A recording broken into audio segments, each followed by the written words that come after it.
Good afternoon everyone welcome to Pikus blog and lifestyle. তোমরা সকলে কিরকম আছো? আশা করছি ভালো আছো। আমিও বেশ ভালো আছি। তো সকাল থেকে ভেবেছিলাম আমি আমার ব্লগটা শুরু করব, কিন্তু কাজের চাপে একদমই পেরে উঠতে পারিনি। যাই হোক, মেয়েকে এখন স্কুল থেকে আনলাম, এই কিছুক্ষণ হয়েছে মেয়েকে স্কুল থেকে নিয়ে আসলাম। এখন ঘড়িতে বাজে 1টা। তো এখন থেকে আমি আমার ব্লগটা শুরু করছি। অবশ্যই তোমরা কিন্তু কন্টিনিউ করতে থাকো। আমার এখনও পর্যন্ত বিছানা তোলা হয়নি। স্কুল থেকে এসেই একটু বসে পড়েছি, শরীরটা কীরকম একটা লাগছিল। যাই হোক, তো এখন বিছানা তুলবো, মেয়েকে খাওয়াবো, মেয়েকে ঘুম পাড়াবো। বিকালে একটা আবার নেমন্তন্ন আছে, সেখানেও যেতে হবে। তবে খুব মুষলধারে যদি বৃষ্টি হয় হয়তো সেখানে যেতে পারবো না। তো দেখা যাক কি হয় এখনও পর্যন্ত। তো চলো ব্লগটা কন্টিনিউ করতে থাকি। যখনের কাজ তখন না করলে পরে সেই কাজটা করলে আর কোনো রকম কোনো এনার্জি থাকে না। কিন্তু এই বিছানার এখন বেড কভারটা চেঞ্জ করব, করে অন্যটা পাতবো। আর কদিন ধরে বৃষ্টি হওয়ার কারণে ঘর বাড়ি সমস্তটা মনে হচ্ছে স্যাঁত স্যাঁত করছে।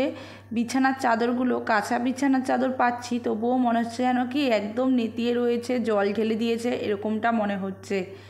আর দেখো, এই বালিশগুলোকে এখন একটুখানি রোদ্দুরে দেবো। দেখি একটু রোদ্দুর উঠেছে, জানলার সামনে যতটুকু পারি এই রোদ্দুরে দিয়ে দেবো বালিশগুলো। তারপরে আবার মেয়েকে খাওয়াতে বসবো। জামা কাপড়গুলো ভাবছিলাম একটু ছাদে নিয়ে যাব, কিন্তু অনেকটা জামা কাপড় একা দেবো ছাদে, আবার আনবো, পারবো না। বর তো নেই, স্কুলে গেছে। তাই ভাবছি কি করব। এইদিকে তরকারিটা গরম করতে বসিয়েছি, আর মেয়েকে বললাম তুই টিভি দেখতে থাক, আমি তরকারিটা গরম করে নিয়ে আসি। বারবার দেখছি যে আকাশের অবস্থাটা কীরকম। জামা কাপড়গুলো আমি সব বালতিতেই রেখে গিয়েছিলাম, দেরিও হয়ে গিয়েছিল। আর দেখি যাওয়ার সময় ভালোই বৃষ্টি পড়ছিল। মেয়েকে তো রেনকোট পরিয়ে নিয়েছিলাম প্রথমে, তারপরে আবার খুলে নিলাম। দেখলাম বৃষ্টিটা আস্তে আস্তে কমে গেল। স্কুলে গিয়েও দেখলাম বৃষ্টিটা ঝিরঝির করে হচ্ছে, মেয়েকে স্কুলে ঢুকিয়ে দেওয়ার পরেই। আর এই দেখো, আমার মেয়ের যত রাজ্যের গল্প সব এই খেতে বসা আর ঘুমাতে বসবার সময়। খাওয়ার সময় বেশি করে, যতক্ষণ ওকে ভাতটা না দিয়ে থাকা যায়, গল্প করে যে 10 মিনিট ও লস করতে পারে ওরই ভালো। এরকমটা করতে থাকে। আমি ওকে বলছি তাড়াতাড়ি কর, আমি যদি ছাদে একটু জামা কাপড়গুলো দিই, আবার ছাদে পায়রাগুলোকে খেতে দিতে হবে, কারণ বাড়িওয়ালা দিদি নেই, উনি গেছে কলকাতাতে।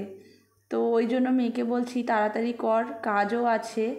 তো এই দেখো ছাদে চলে এসেছি। আর যেই একটা লাঠি হাতে নিয়েছিলাম, লাঠিটা না পড়ে গেল হাত থেকে।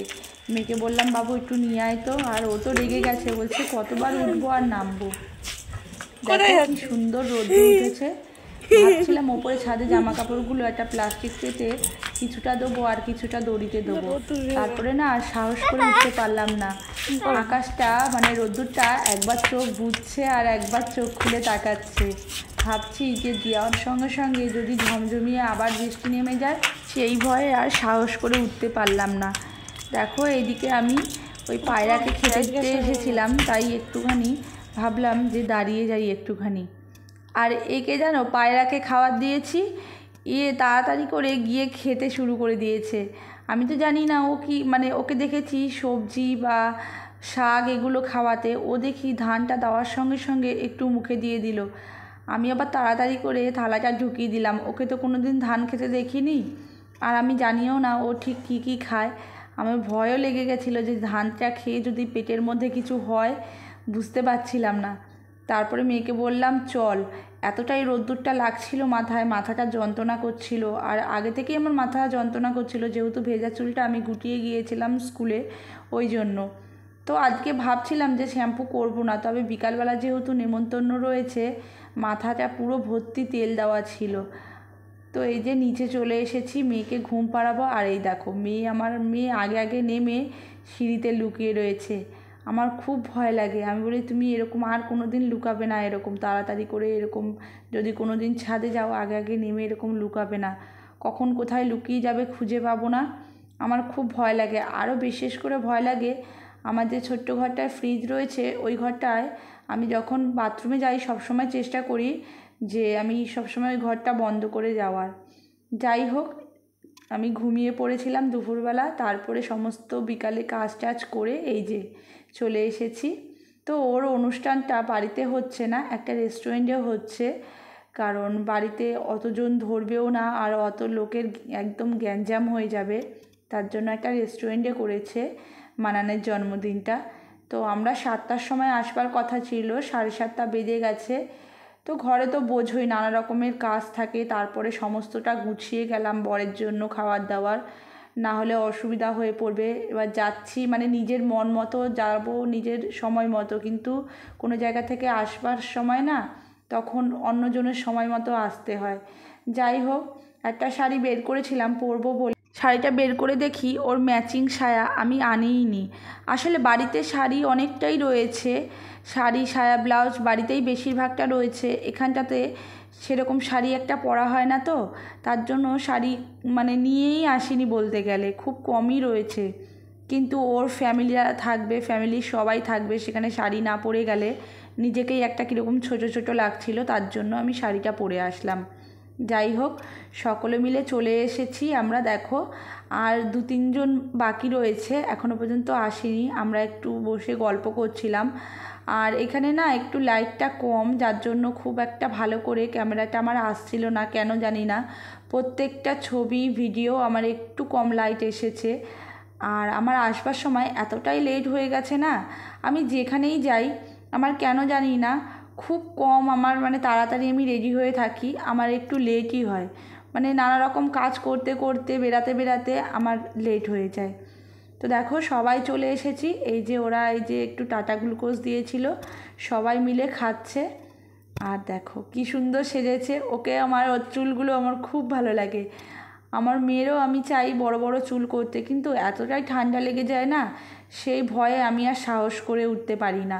তবে ছোটোবেলায় ওর অনেক বড় বড় চুল ছিল, যে আমার মেয়ের ফটো দেখেছো তারা দেখবে হয়তো, অনেকটাই বড় চুল ছিল আমার মেয়ের, তারপরে কেটে দিয়েছি, তারপরে আর কোনো সময় ওর বড় বড় চুল করা হয়নি। কিন্তু এইবারে ভেবেছি একটু ওই কানের নিচ পর্যন্ত চুলটা বড় করব, কারণ একটু বড় হচ্ছে তো ভালো লাগে না ছোটো ছোটো চুল কেটে দিলে। তো কেকও কাটা হয়ে গেল, আর এইদিকে দেখো আমরা সব বসে গেছি সব রাতের ডিনারের জন্য। তো একটু বসতে হচ্ছে, মানে ওই পাশে আরও 2-3টে ব্যাচ বসেছে, ওদেরটা পুরোপুরি কমপ্লিট হলে তারপরে এইখানে হবে। তো আমরা বসে বসে যে যার মতো একটু ফটো করছিলাম, কেউ একটু ভিডিও করছিল, আর আমার বান্ধবীকে বললাম তুই একটু ভিডিও করে দে। তো আগের অনুষ্ঠানে তো ও কী করেছে, ও ভিডিও তুলছে, ওর মনেই নেই যে ভিডিওর বাটনটা ও অনই করেনি। তো এইবারে আমি ওকে বললাম তুই ভিডিওর বাটনটা কিন্তু অন করে তারপরে ভিডিও করবি, আগের বারে তুই ভিডিও করিসই নি। বলছে হ্যাঁ আমি ভিডিও করেছি। যখন আমি ভিডিও দেখতে যাচ্ছি তখন দেখি ও ভিডিওর বাটনটা অনই করেনি, সেই নিয়ে কিছুক্ষণ একটু হাসাহাসি হয়ে গেল। প্রতিটা অনুষ্ঠানেই আমাদের বান্ধবীদের মধ্যে একজন না একজন বাদ যায়, এইবারেও কিন্তু একজন বাদ গেছে।